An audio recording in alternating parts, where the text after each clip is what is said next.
नमस्कार, श्री गुरुदेव दत्त आमचा परिवार या यूट्यूब चॅनलवर आपलं मनापासून स्वागत आहे। तर आज उबीवरच्या भातोड्या करायचं चाललेलं आहे इथे आणि हे पीठ तयार केलेलं आहे।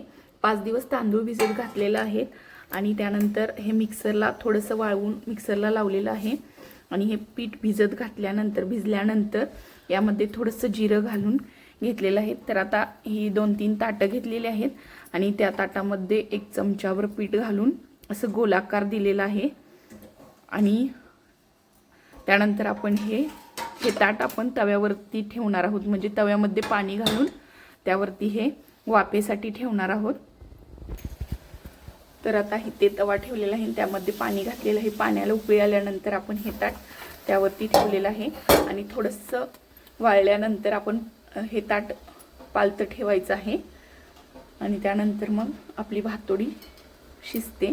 तर तुम्ही पाहू शकता अशा प्रकारे भातोडीला छान अशी वाफ बसते।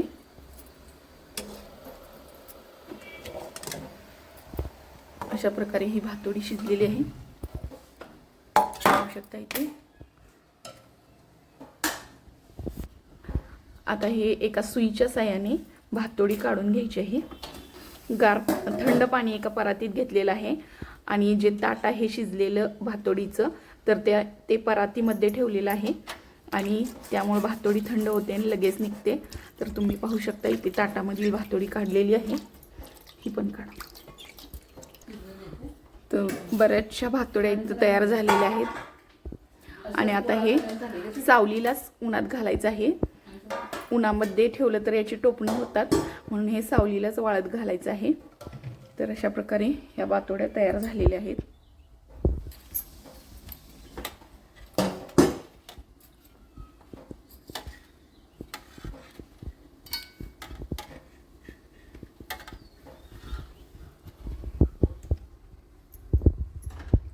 खूप छान अशा भातोड्या झालेल्या आहेत। तर तुम्हाला हा व्हिडिओ कसा वाटला नक्की कमेंटमध्ये सांगावं। व्हिडिओला लाईक करा, शेअर करा व सबस्क्राईब करायला विसरू नका। धन्यवाद।